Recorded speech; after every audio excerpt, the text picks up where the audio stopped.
জিলহজ মাসের 10 দিন শুরু হয় জিলহজ মাস আরম্ভ হওয়ার সময় থেকে এবং শেষ হয় কোরবানির ঈদের দিন। এই দিনগুলোতে করা আমল সম্পর্কে নবীজি সাল্লাল্লাহু আলাইহি ওয়াসাল্লাম বলেন, এমন আর কোনো দিন নেই যে দিনগুলোতে করা ভালো কাজ আল্লাহর কাছে এই 10 দিনে করা ভালো কাজের চেয়ে বেশি প্রিয়। সাহাবীরা জিজ্ঞেস করলেন, এমন কি আল্লাহর রাস্তায় জিহাদও নয়? তিনি সাল্লাল্লাহু আলাইহি ওয়াসাল্লাম উত্তর দিলেন, আল্লাহর রাস্তায় জিহাদও নয়, শুধুমাত্র সেই ব্যক্তি ব্যতীত যে তার জান মাল নিয়ে আল্লাহর রাস্তায় জিহাদ করতে বের হয় এবং সব কিছু ত্যাগ করে। তাই আমি আমার মুসলিম ভাইদের এই চমৎকার সুযোগকে কাজে লাগানোর আহ্বান জানাই।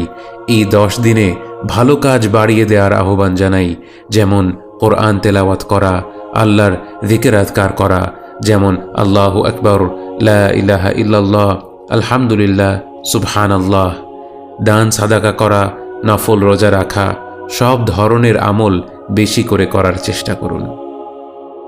অবাক করা বিষয় হলো, এই জমানায় দেখা যায় মানুষ এই 10 দিন সম্পর্কে অনেকটাই বেখেয়াল। রমাদান মাসের শেষ 10 রাতে কি তারা আমল বাড়িয়ে দেয় না? অবশ্যই। অথচ জিলহজ মাসের 10 দিন এলে মানুষ যেন একে অন্য যে কোনো দিনের মতো ভাবতে শুরু করে।